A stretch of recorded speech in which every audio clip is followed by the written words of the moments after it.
નામ છે MBA ચાયવાલા, પણ એમાં MBA માંથી કાંઈ નથી. ટાવર કોઈ નથી આવતા અહીંયા. કે આ 2-3 કિલોમીટર અંદર જંગલમાં 24 કલાક અન્ન ક્ષેત્ર ચાલુ છે. અને તમને રોડ દેખાડું, જો આ રોડ છે. નમસ્કાર, જય ભોળાનાથ મિત્રો, હું છું આપનો દોસ્ત કેવલ જોશી. અત્યારે અમે જઈ રહ્યા છીએ જુનાગઢ. અત્યારે અમે આવી ગયા છીએ, ક્યાં પહોંચ્યા આપણે? લીલિયા પહોંચી ગયા છીએ. અને અમારી સાથે છે, જો તમે, મનીષ મામા, ઉદય મામા અને અમારા પ્રભુ જયભાઈ આપણી સાથે જોડાઈ ગયા છે. જય સ્વામિનારાયણ. તો અત્યારે જઈ રહ્યા છીએ જુનાગઢ. તો જોડાયેલા રહેજો કેવલ જોશી બ્લોગ સાથે. હર હર મહાદેવ. જય ગિરનારી. શું કહેવા માંગો છો? અમે અત્યારે જુનાગઢ જઈ રહ્યા છીએ ગિરનાર પર્વતને ચડાઈ કરવા માટે. ઓહો, તો અત્યારે પી લઈ ચા, પછી નીકળી જુનાગઢ જવા માટે. શું કહેવા માંગો છો તમે? અત્યારે આવ્યા છીએ અમરેલી બાયપાસે. હવે ત્યાંથી જુનાગઢ જવા નીકળશું ચા પીને. તો ચા પી લીધી છે, હવે બાકી છે ભાઈ, તમારે બાકી છે? ઓહો, તો ચા પી લીધી છે, હવે પ્રભુ હવે ટેક ઓફ કરી. તો બેસી ગયા છીએ હવે ગાડીમાં. હવે સીધા જઈએ છીએ જુનાગઢ. શું કેવું છે ઉદય મામા તમારું? બસ હવે અહીંયા જે હોટલ હતી ત્યાં અમે એક હોલ્ટ કર્યો હતો, નાનો એવો, ચા પીધી અને હવે અમે જુનાગઢ તરફ જઈ રહ્યા છીએ. ખૂબ જ મજા આવે છે અત્યારે. અને હવે અમારા જે પાયલોટ છે સુરેશભાઈ, એનું કેવું શું છે? કયો સુરેશભાઈ? કાંઈ નહીં, બસ હાલ્યા કરીએ. હમણાં બગસરા પહોંચશું 20 મિનિટમાં. ખાઈ લીધો છે. આવો ખાઈ લીધો. હવે રાણો રાણાની રીતે જ છે ભાઈ. જય ભોળાનાથ. આવો કેવો હતો?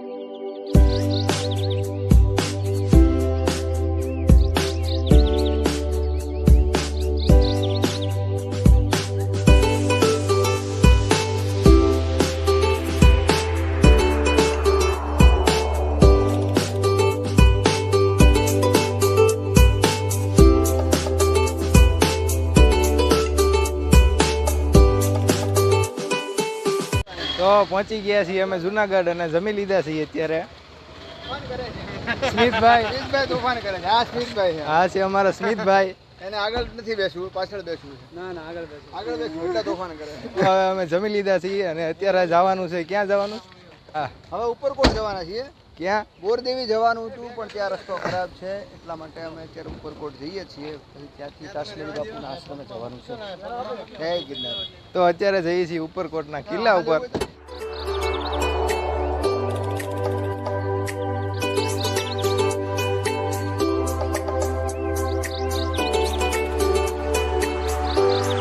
તો સૌ પ્રથમ અમે ગયા હતા દામોદર કુંડના દર્શન કરવા માટે, કે જેની ઉત્પત્તિ સ્વયં ભગવાન બ્રહ્માએ પોતાના કમંડળમાંથી ગંગાનું જળ પધરાવીને કરી હતી. એવું કહેવાય છે કે ભગવાન શ્રી કૃષ્ણના પરમ ભક્ત એવા શ્રી નરસિંહ મહેતા દરરોજ પ્રાતઃકાળ આવીને અહીંયા સ્નાન કરતા તથા ભગવાન દામોદરની ભક્તિ તથા કીર્તન કરતા.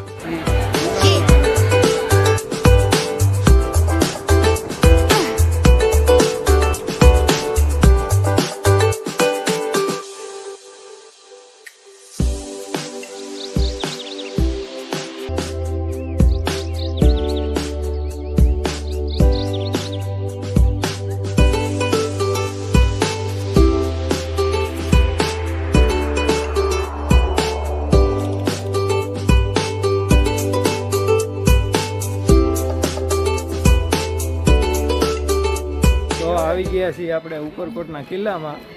અંદર જઈને જોયા કેવું લાગે એમ કે હું તો ઘણી વાર અહીંયા આવી ગયેલો છું. બરોબર, ખૂબ જ સારો કિલ્લો અને ખૂબ જૂની જગ્યા છે. બહુ ખૂબ મજા આવે એવું છે. અને અહીંયા અડીકડી વાવ પણ આવેલી છે. અને આવો તમે બધા એકવાર જરૂર. રાજાને બધા આરે મળતા અમે બધા. તો રાખડી આવી ગઈ છે. એક રાખડી કેટલાની આવી? 100 રૂપિયાની એક રાખડી આવી છે ભાઈ. હાલો, રાખડી પહેલી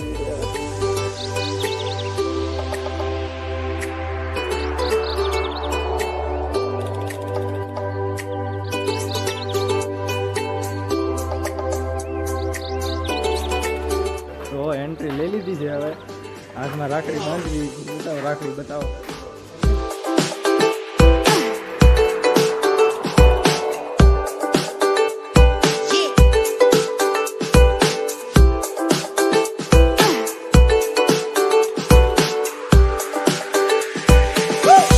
ક્યાંથી આવો છો ભાઈ? અમે દુબઈથી આવીએ છીએ. દુબઈથી આવો. દુબઈ શું Actually. કરો છો તમે?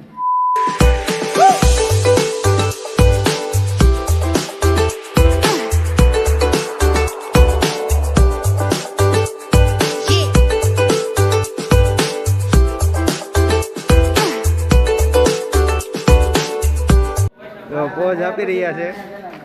જો લાગે નાયા વગર આવ્યો એમ.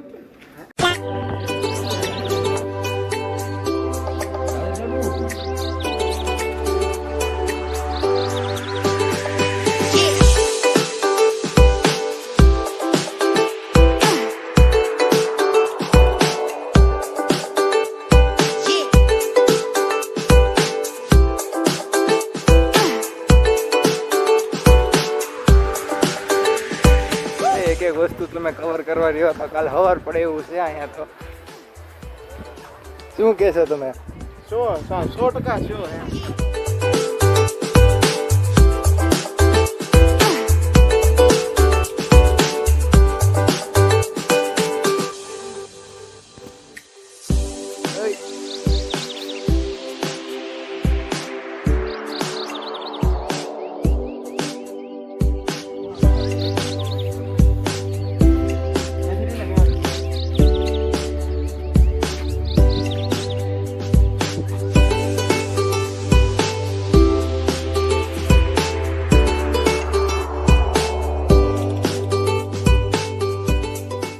નાણાવટી રે સાજણા.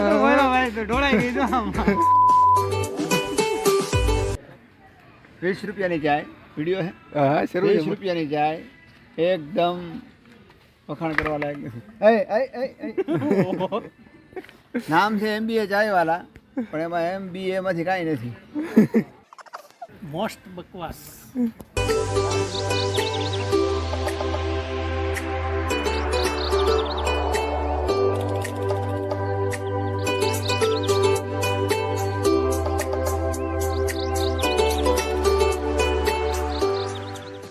તો અહીંયા હવે જઈ રહ્યા છીએ અમે નવગણ કૂવો જોવા. ઐતિહાસિક જગ્યાઓ છે બધી. જો તમે ઇતિહાસના શોખીન હોય, તમને ઇતિહાસ જાણવામાં રસ હોય તો તમે હા આવી રીતે અહીંયા તમને ઘણા બધા બોર્ડ જોવા મળશે જેમાં અલગ અલગ ઇતિહાસ લખેલો હોય. તો આવી રીતે બધાય ઇતિહાસ તમને લખેલા જોવા મળશે. આ સામે દેખાય ઈ છે નવગણ કૂવો. ત્યાં અમે જઈ રહ્યા છીએ.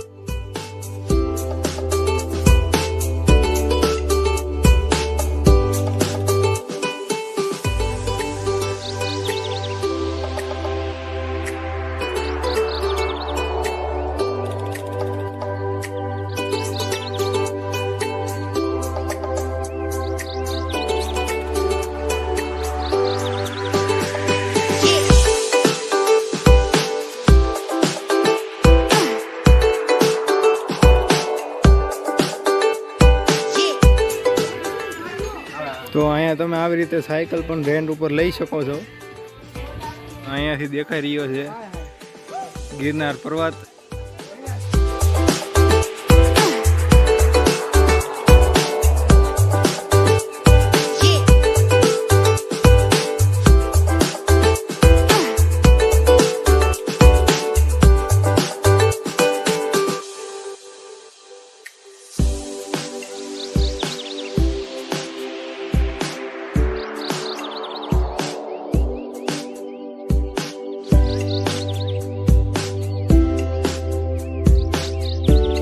આ સિવાય ઉપરકોટના કિલ્લામાં તમને અનેક પૌરાણિક જગ્યાઓ કે વસ્તુઓ જેવી કે ચૂના ચક્કી, ધક્કાબારી, રાણી રાણક દેવીનો મહેલ, બૌદ્ધ ગુફાઓ જેવી અનેક જગ્યાઓ તથા વસ્તુઓ જોવા મળે છે, જે કંઈક ને કંઈક ઇતિહાસ સાથે જોડાયેલી છે.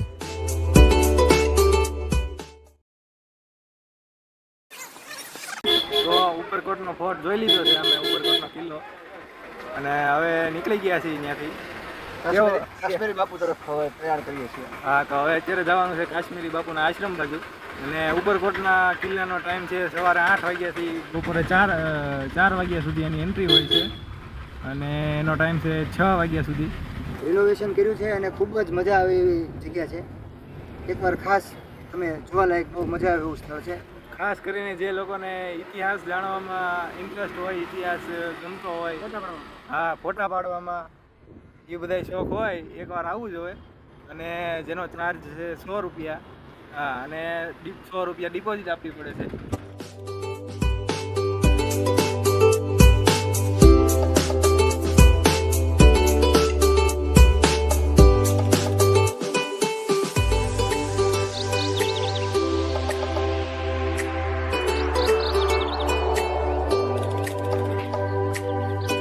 અમે જઈ રહ્યા છીએ અત્યારે કાશ્મીરી બાપુના આશ્રમ તરફ. જોઈ શકો છો જંગલ છે અને આવો રસ્તો છે.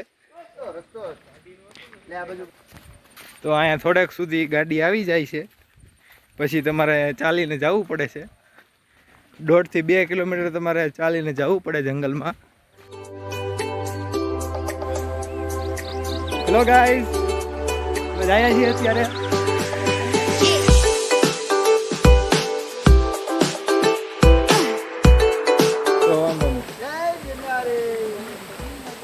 જંગલમાં મંગલ.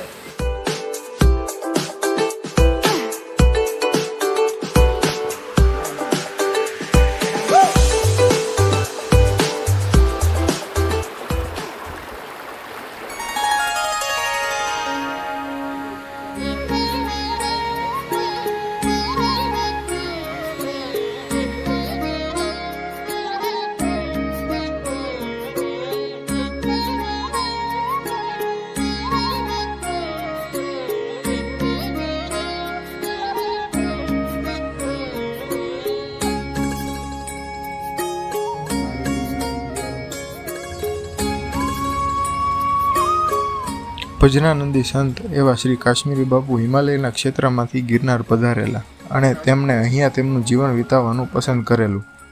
અહીંયા તેમણે વિવિધ જગ્યાઓએ તપ કર્યું અને છેલ્લે દાતારથી ઉગમણે આવેલી આમકુબેટ નામની જગ્યા પર રહેવાનો વિચાર કર્યો અને ત્યાં જ પોતાના અંતિમ સમય સુધી રહ્યા.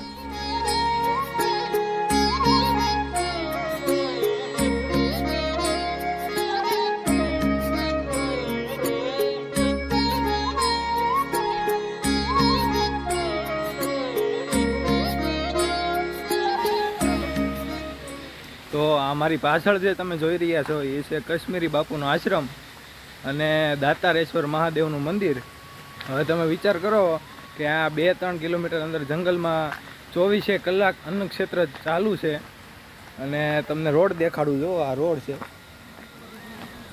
આ રોડ ઉપર ગાડી ચલાવીને જેમ તેમ કરીને ખાવાનો જે સામાન છે એ લોકો અહીંયા પહોંચાડે છે અને 24 કલાક આ જગ્યા ઉપર અન્નક્ષેત્ર ચાલુ છે.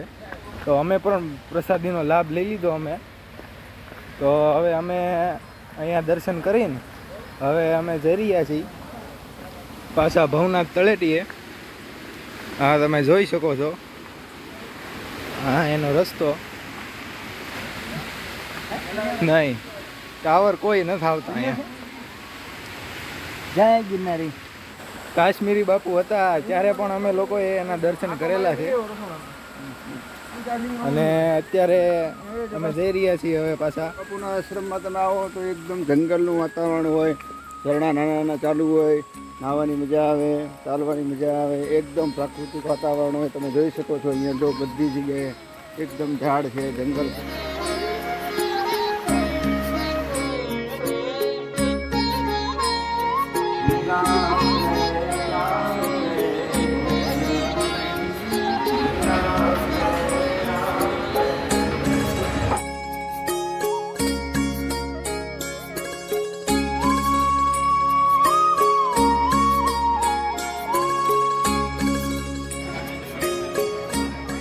તો અમે ગયા હતા ભવનાથ તળેટીમાં આવેલા એવા શ્રી ભવનાથ મહાદેવના દર્શન કરવા માટે.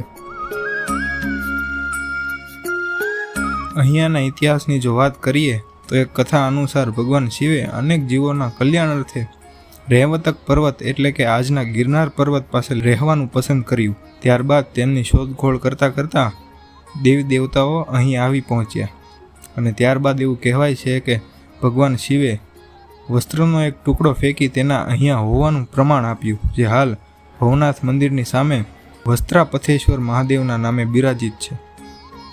ત્યારબાદ ભગવાન શિવ ભવનાથ સ્વરૂપે પ્રગટ થયા અને તેમની સાથે અનેક દેવી દેવતાઓ આ ગિરનાર પર્વત અને તેની આસપાસના વિસ્તારમાં બિરાજિત થયા.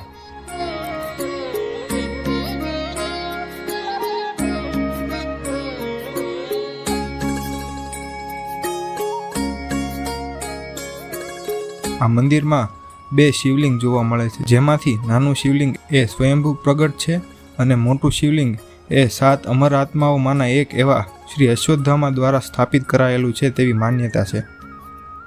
અને એવું પણ કહેવાય છે કે અશ્વત્થામા શિવરાત્રિની મધ્યરાત્રિએ મંદિરની બાજુમાં જ આવેલા મૃગીકુંડમાં સ્નાન કરે છે કે જેને રાજા ભોજની પત્ની મૃગીના કહેવાથી બનાવાયો હતો. અહીંયા શિવરાત્રિની રાત્રે જટાધારી અને ભભૂતધારી સાધુઓનું સરઘસ નીકળે છે અને તેઓ આ મૃગીકુંડમાં સ્નાન કરી અને ભવનાથ મહાદેવની પૂજા અર્ચના કરતા હોય છે.